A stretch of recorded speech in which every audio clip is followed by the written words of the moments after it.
ነገራችን ላይ አሺሽ እንደሚነግዱ ታውቃለህ? እኛ ነቢያት እንዴት ማለት ነው?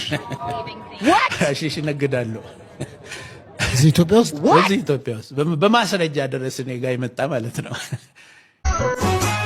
ዘርፌና ትዝታው ይሄንን ውሸት እንዴት ነው ካፋቸው የሚያቀረሹት? እየተነከሩ ገንዳ ሙሉ ካካ ለዚህ ነው አፋቸው የሚሸት ለካ ወሬያቸው ካካ ስራቸው ካካ የሚሸት ለዚህ ነው ለካ። ግን ይኸውልህ አሁን ዘርፌ በዓለም የነበረች ልጅ ናት። በዓለም ያለው ውስጧ ያለው መርዝ አለቀቃትም። ያን መርዝ ለማውጣት የወሰድካቸው እርምጃዎች ጥሩ ነበሩ። አብሶ ወደ ጻድቃኔ ማርያም የነበረው ህይወቷ ሁሉ ጥሩ ነበረ። በጸሎት በጾም ላይ የነበራት አቋም ጥሩ ነበረ። ከነዚህ ልጆች ጋር ስትገጥም ግን ምን ሆነች መሰለ? ቤተክርስቲያንን ተለማመደቻት። ማግባት አለብኝ ወገን አላገባሽ። ምን እየተካሄደ ነው? ደሞ አሪፍ ቀን ምን እየተካሄደ ነው? በቃ የመጨረሻ ብዬ ነይ ተከተኝ ዝም ብለሽ። እሺ እባክህ ተንብይ ገና ነው ልተንብይ። ስሚ ምን እንበለው እስኪ ምን እንበለው? አግብተሻል? አላገባውም። ነይ ተከተኝ። እንዴ ቆይ ምን ለማን ፈልጎ ነው የሰውዬ? ምን ለማን ፈልጎ ነው? ቆይ ወንጌል ባናቱ ይተከል። የምን ወንጌል ነው የምታወራው? ክብር ይበልጣል። ወንጌል ይላሉ እንዴ? ወንጌል አይደል እንዴ? ስለያዝኩኝ ማንም እየመጣ የሚጨፍርብኝ ቀቅላችሁ ብሉት። ወንጌል ምን አባቱ ያደርግልኛል? እኔንም ቆጥሮ እኔንም ከሰው እኩል ቆጥሮ ወንጌል መስክሬ ሰው ጌታን ተቀበለ። ጌታ እግዚአብሔር ኢየሱስ ያድናል። አመስግኑ ጌታን። ሰው ወደ ጌታ መንግስት መጣ።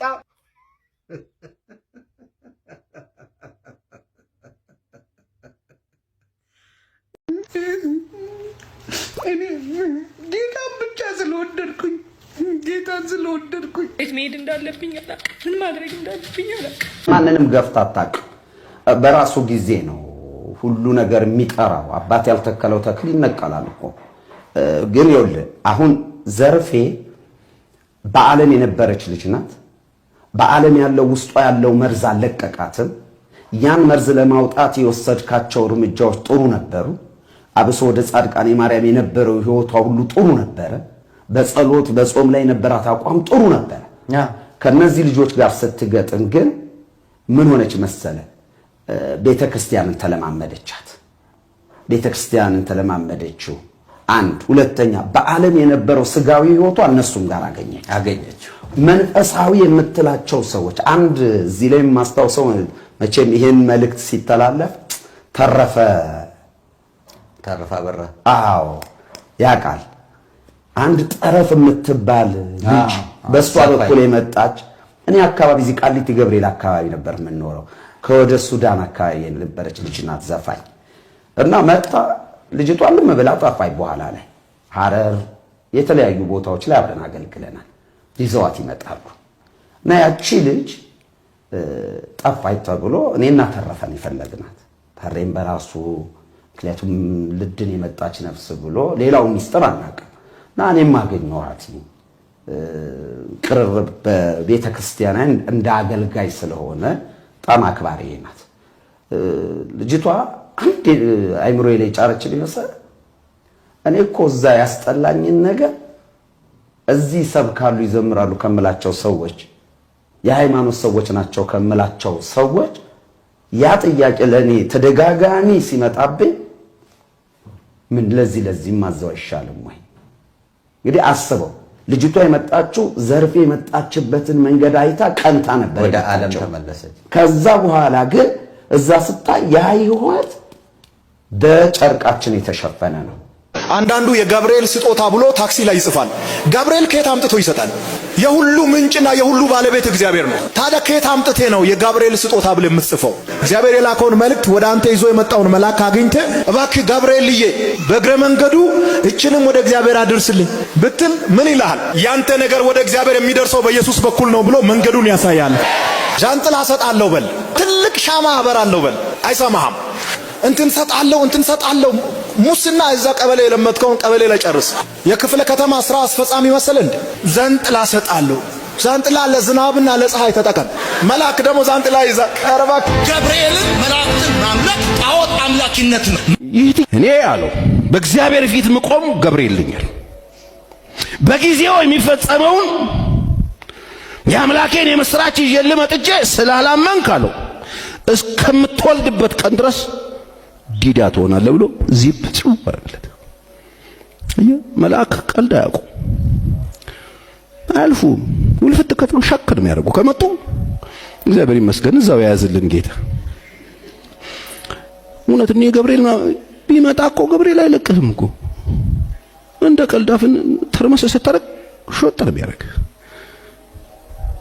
የምሬን እኮ ነው የሚል። ያው ሲጀመር እግዚአብሔር ነው የሚልካቸው። ናስቲ ገብርኤል እያልን የምንልከው ገብርኤል የለንም እኛ። ምክንያቱም የእግዚአብሔር መላእክት ናቸው። እግዚአብሔር ነው የሚያዛቸው። የምን ድፍረት ነው? የምን ድፍረት ነው እንዴ? የምን ድፍረት ነው? እንኳን የእግዚአብሔርን መልአክ የጎረቤት ሰራተኛ ጠርተሽ ሸሚዝ ታሳጥቢያለሽ እንዴ? ይቻላል እንዴ? ነይ አንቺ ባጠኑ ነይ ምስል ቀቢ ይባላል እንዴ? ሰው እዛ ግቢ ያለውን እንኳን አንጠራ። እንኳን ይውላችሁ አንዳንድ ሰዎች ንቀት ነው የሚመስላቸው። ኖ አክብሮት ነው።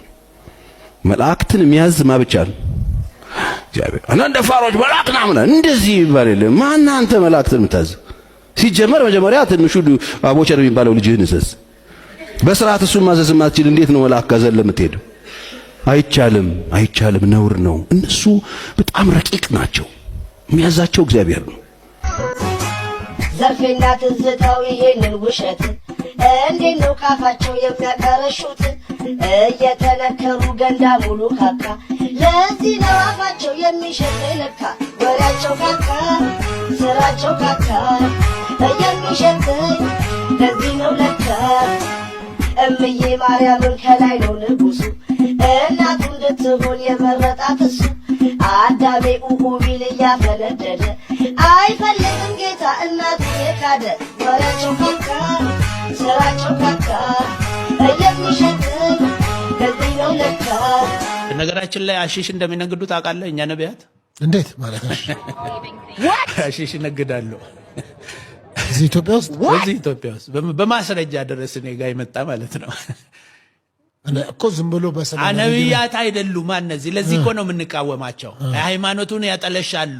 ቢዝነስ ነው። ትልቅ ኢኮኖሚ እኮ በዓለም ዙሪያ ይገወጥ መሳሪያ ዝውውር፣ የሐሺሽ ንግድ፣ ትልቅ የድራግ እንትን ዝውውር ነው ትልቁ ንግድ።